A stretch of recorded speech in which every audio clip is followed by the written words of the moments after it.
വിനയ,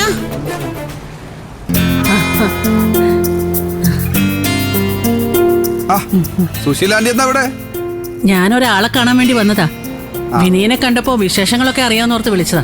ആയിക്കോട്ടെ ആന്റി. വിനയനിപ്പോ പഴയ ആളെ അല്ലെന്ന് ആരൊക്കെയോ പറയുന്നത് കേട്ടു. അപ്പോഴേ നിന്നെ ഒന്ന് കാണണമെന്ന് ഞാൻ വിചാരിച്ചിരിക്കായിരുന്നു. എന്തിനാ ആന്റി?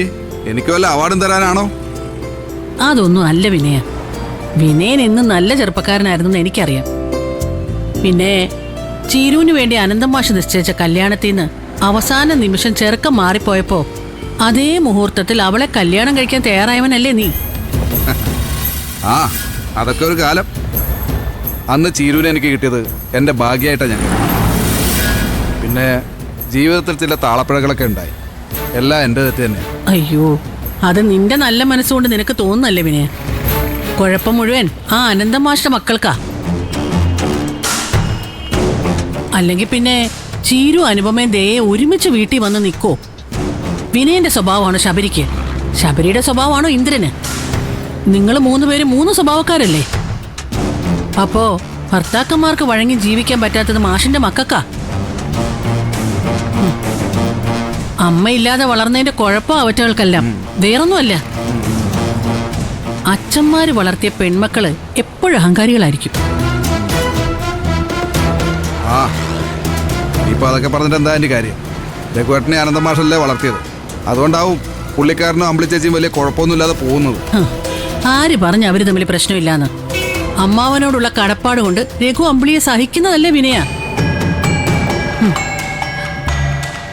അവൾ ആരാ മോളെന്നാ നിന്റെ വിചാരം?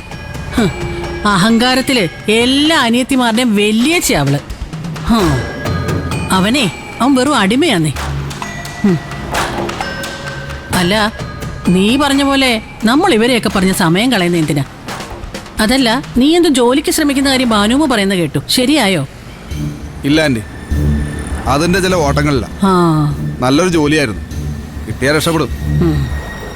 നിനക്കിനി കളക്ടർ ജോലി കിട്ടിയാലും ചീരു നിന്റെ അടുത്തേക്ക് വരുമെന്ന് എനിക്ക് തോന്നുന്നില്ല. അവരൊക്കെ ഇപ്പൊ വലിയ തറവാട്ടിലെ തമ്പുരാട്ടിമാരായില്ലേ, കല്യാശ്ശേരി തറവാട്ടിലെ തമ്പുരാട്ടിമാര്. നീ അതൊക്കെ അറിഞ്ഞു കാണുമല്ലോ അല്ലേ? ആ, അമ്മയുടെ തറവാട് അവർക്ക് കിട്ടിയതും എല്ലാരും ഇപ്പൊ അവിടെയാണ് താമസം എന്നൊക്കെ അറിഞ്ഞത്. അതെ, മക്കളുടെ അഹങ്കാരം സഹിക്ക വയ്യാതെ അനന്തമാഷ് നാട് വിട്ടു പോയ കാര്യം അറിഞ്ഞോ? നാട് വിട്ടു പോയതല്ലോ, അദ്ദേഹം എന്തോ യാത്ര പോയതാണെന്നാ രഘുവേട്ടനോട് പറഞ്ഞു. ഓ, രഘു അങ്ങനെയല്ലേ പറയൂ വിനയ. അവന്റെ ഉദ്ദേശം ഒറ്റയ്ക്ക് തറവാട് സ്വന്തമാക്കണമെന്നാ. അതിന് അനന്തമാഷ് ഇവിടെ ഇല്ലാതിരിക്കുന്നതാ അവനെ സംബന്ധിച്ച് കൂടുതൽ സൗകര്യം. രഘുവേട്ടൻ എങ്ങനെയാ ആന്റി കല്യാശ്ശേരി തറവാട് സ്വന്തമാക്കാൻ പറ്റുന്നത്? അനന്തം മാഷിന്റെ മക്കൾക്ക് മാത്രമല്ലേ അവിടെ അവകാശം കാണൂ. അതത്ര തന്നെ ഉള്ളൂ വിനയ. നിനക്കും ഇന്ദ്രനും ശബരിക്കും ഒക്കെ ഉള്ള അവകാശം തന്നെ അവനും ആ തറവാടിന്റെ കാര്യത്തിലുള്ളൂ.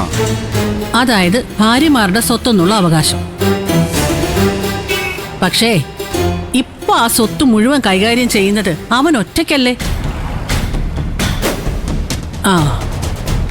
ഇപ്പൊ തന്നെ അവിടുന്ന് കിട്ടിയ ഷെയറിൽ നിന്ന് 25 ലക്ഷം രൂപ എടുത്താ അനന്തമാഷ് രഘുവിന്റെ കടം വീട്ടിയത്. അതുപോലെ ഇനി അവിടെ എന്തൊക്കെ നടക്കുമെന്ന് ദൈവത്തിന് മാത്രമേ അറിയൂ. വിട്ടുകൊടുക്കരുത് വിനയ. നിനക്കേ 2 പെൺകുട്ടികളുള്ളതാ. പോരാത്തതിന് ചീരു വീണ്ടും ഒരു കുഞ്ഞിനെ പ്രസവിക്കാനും കൂടി പോകുന്നു. അവർക്ക് അവകാശപ്പെട്ട സ്വത്തിൽ നിന്ന് 1 ഇഞ്ച് പോലും വേറൊരാള് കൈക്കലാക്കാൻ പാടില്ല.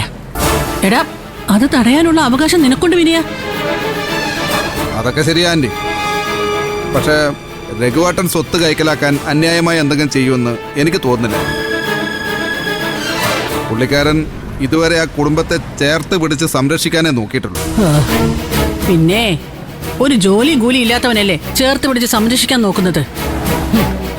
ആ കുടുംബത്തോട് ഒട്ടി നിന്നേ അവൻ ജീവിക്കുന്നു എന്ന് പറ.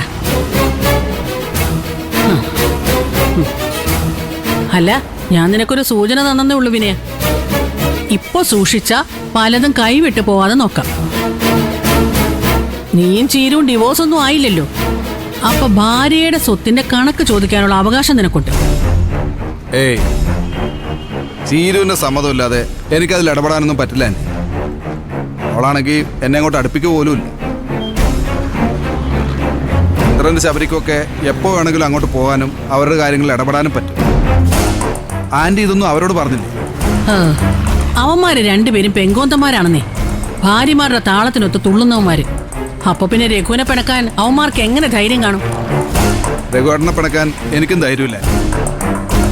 ഇപ്പോ ഞങ്ങൾ തമ്മിൽ നല്ല ടേംസില്ല. വെറുതെ എന്തിനാ അത് ഇല്ലാതാക്കുന്നത്? എന്നാ ഞാൻ പോട്ടെ ആന്റി, അത്യാവശ്യമായിട്ട് ഒരാളെ കാണാനുണ്ട്. ശരി പിന്നെ, വെറുതെ നിന്റെ എന്റെ സമയം കളഞ്ഞു. ശരി.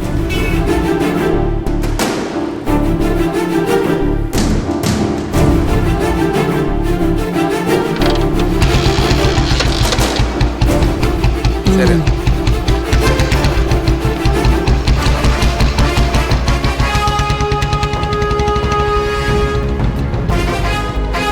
ഇവന്റെ ആ പഴയ സ്വഭാവമായിരുന്നു നല്ലത്.